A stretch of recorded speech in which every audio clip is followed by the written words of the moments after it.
नमस्कार. मी प्राध्यापक गणेश गांगुर्डे, महात्मा गांधी विद्यामंदिर संचलित महाराजा सयाजीराव गायकवाड कला विज्ञान व वाणिज्य महाविद्यालय मालेगाव कॅम्प नाशिक. तर आजच्या लेक्चरला आपण अभ्यासणार आहोत व्यावसायिक शेती आणि त्याचे प्रकार.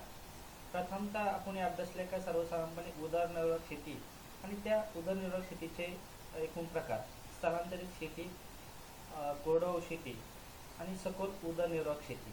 तर आज आपण अभ्यासणार आहोत व्यावसायिक शेती म्हणजे काय आणि त्याचे प्रकार. साधारणपणे आपल्याला दोन पद्धती आपण अभ्यासत आहोत. उदरनिर्वाह शेती, त्यालाच आपण सबसिस्टन्स फार्मिंग, आणि दुसरा आहे कमर्शियल फार्मिंग किंवा त्यालाच व्यावसायिक किंवा व्यापारी शेती असंही म्हटलं जातं. व्यावसायिक शेती म्हणजे नेमकं काय? तर व्यावसायिक शेती म्हणजे जी शेती केवळ नफ्यासाठी केली जाते किंवा त्याचा मेन उद्देश हा फक्त विक्री किंवा त्याच्यातून उत्पन्न भेटणे किंवा नफा भेटणं हाच एक असतो.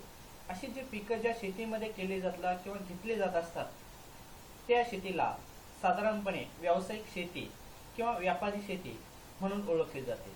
व्यावसायिक शेतीमध्ये व्यावसायिक वापरासाठी ही पिकं घेतली जात असतात का अशा शेतीमध्ये एक मोठं भांडवलची आवश्यकता असते, जमिनी मोठ्या प्रमाणात आवश्यकता असतात, तसेच मोठ्या प्रमाणात त्या ठिकाणी तंत्रज्ञान तसेच कुशल कामगाराची आवश्यकता असते.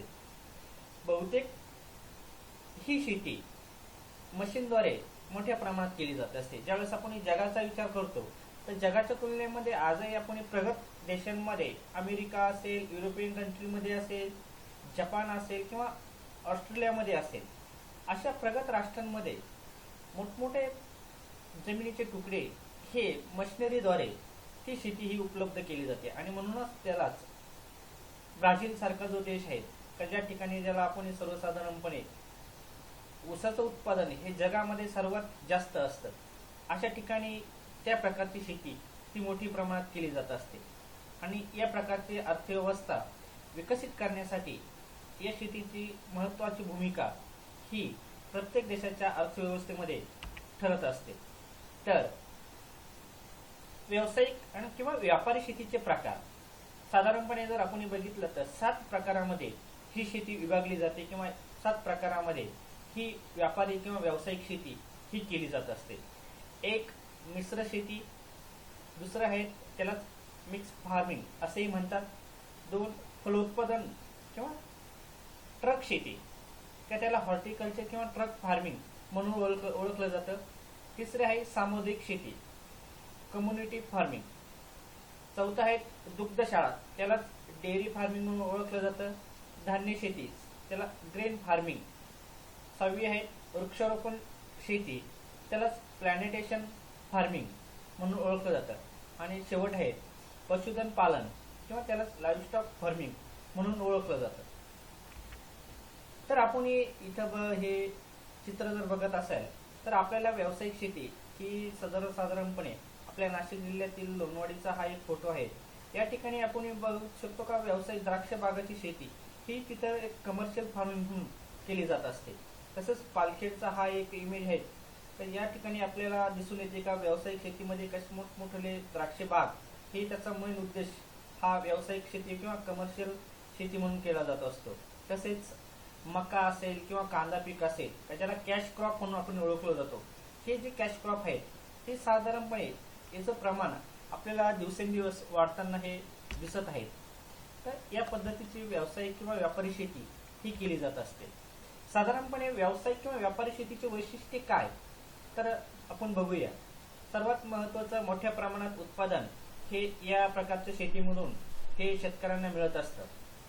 दुसरं आहे व्यावसायिक शेतीमध्ये पशुधन किंवा मोठ्या संख्येने हे उत्पादित केले जातात. पिकं असतील किंवा त्या ठिकाणचे त्याला जो व्यवसाय म्हणून पशुधन हाही व्यवसाय व्यावसायिक किंवा व्यापारी शेतीमध्ये केला जात असतो. तिसरं आहे भांडवल केंद्रित शेती म्हणून ओळखलं जातं. कारण या प्रकारची शेती करत असताना शेतकऱ्यांसाठी मोठ्या प्रमाणात भांडवलाची आवश्यकता असते. जर भांडवल असेल तरच या प्रकारची शेती ह्या विकसित होत असतात किंवा केले जात असतात. उच्च उत्पादन देणारा बियाणांचा वापर हे या शेतीमधलं प्रमुख वैशिष्ट्य किंवा गुणधर्म म्हणून ओळखलं जाऊ शकतो.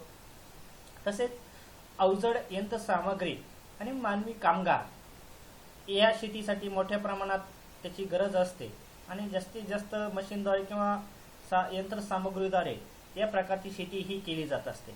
एकल शेतीची पीक घेण्याची पद्धत ही जास्तपणे वापरली जाते. जास्तीत जास्त एकच पीक हे या प्रकारच्या शेतीमध्ये घेतलं जात असतं.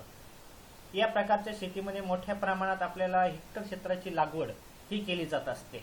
तसेच दर हेक्टरी उत्पादन जर बघितलं तर आपल्याला या प्रकारच्या शेतीमध्ये सर्वात जास्त हे मिळत असतं.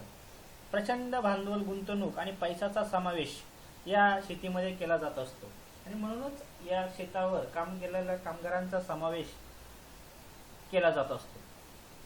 का सामान्य शेतकरी साधारणपणे नैसर्गिक पुरवठ्यावर अवलंबून असतात, कारण या प्रकारच्या शेतीमध्ये जे शेतकरी असतात त्यांच्याकडे प्रगत तंत्रज्ञान असतं, मशिनरी असतात आणि मोठ्या प्रमाणात भांडवलाची आवश्यकता असल्यामुळे भांडवल असेल तरच अशा प्रकारची शेती ही कमर्शियल फार्मिंग म्हणून केली जात असते. तसेच व्यावसायिक शेतीच्या बहुतेक कामांमध्ये शेती यांत्रिकीकरण आपण जर बघत आलो तर या यंत्रामध्ये या शेतीमध्ये वापर केला जात असतो, कारण मोठमोठ्या प्रकारचे क्षेत्र हे या प्रकारच्या शेतीमध्ये होत असतात साधारणपणे.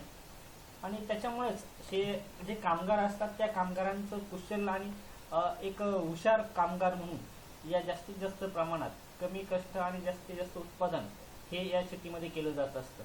श्रीमंत शेतकरी याच्यामध्ये जास्त गुंतलेले असतात, कारण त्यांचं उत्पादन जास्त, भांडवल जास्त असल्यामुळे हे तिथं भांडवल गुंतवतात आणि त्याच्यातून मिळणारं उत्पादन हे जास्त होत असतं आणि त्याच्यासाठी असणारं पाणी हे सगळ्यात महत्त्वाची त्याची गरज असते. पिके आणि प्राणी यामध्ये शेती वाहनांचा वापर केला जात असतो.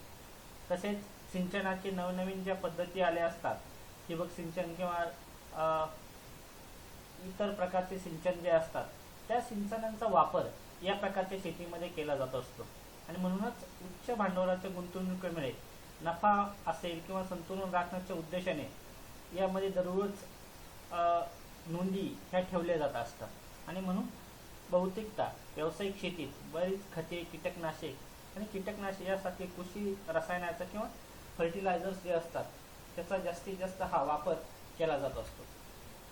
त्याचे जर फायदे आपण बघितले, साधारणपणे उत्पादन जे वाणिज्यिक शेतीत उत्पादन जे असतं कमर्शियल फार्मिंगमध्ये हे मोठ्या प्रमाणात होत असतं, त्याच्यामुळे मिळणारा नफा हा जास्तच असतो. या शेतीमध्ये मोठ्या प्रमाणात जमिनीची लागवडही केली जात असते. जास्तीत जास्त खते आणि रसायनाचा वापर करून इतर पिकं आणि जनावरांचं उत्पादन हे कमर्शियल फार्मिंग किंवा व्यावसायिक शेतीमध्ये घेतलं जात असतं आणि म्हणूनच या प्रकारच्या शेतीमध्ये जर आपण बघितलं तर सगळ्यात महत्त्वाचा फायदा जो असतो तर शेतकऱ्यांची आर्थिक परिस्थिती ही जास्त प्रमाणात लवकर सुधारते. हे याच्यामागचा सर्वात महत्त्वाचा फायदा हा आपल्याला कमर्शियल फार्मिंगचा दिसून येतो असतो.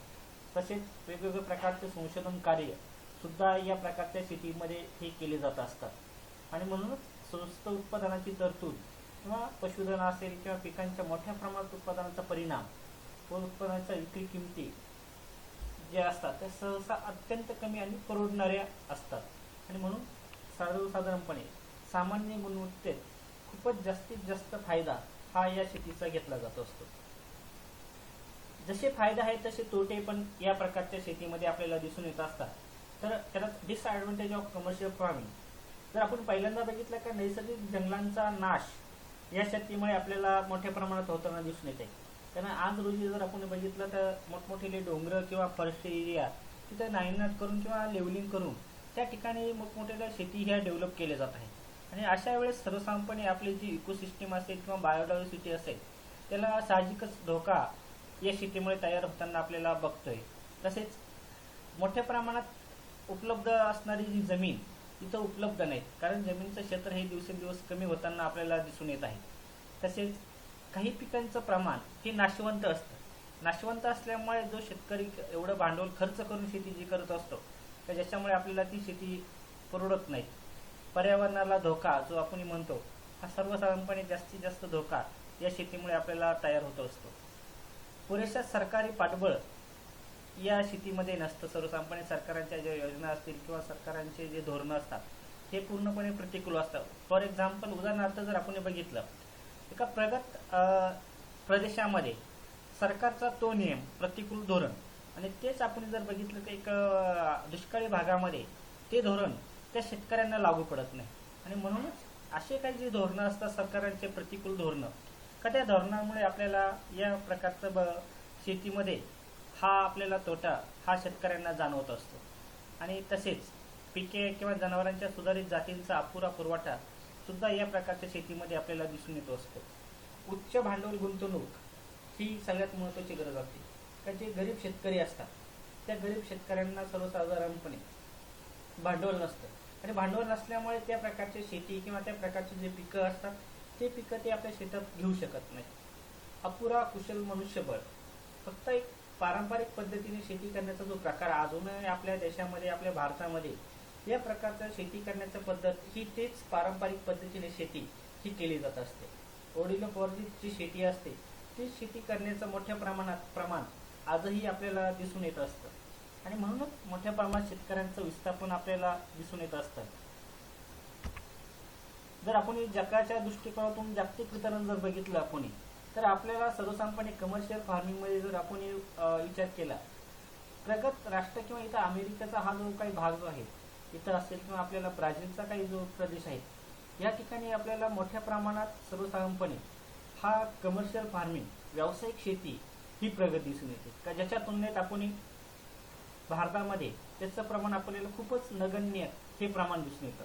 परंतु आपण ऑस्ट्रेलियाचा जो भाग बघितला, या ठिकाणी ऑस्ट्रेलियामध्ये या ठिकाणी पशुधन असेल किंवा इतर प्रकारच्या ज्या व्यावसायिक शेती याचं प्रमाण खूप जास्त आहे.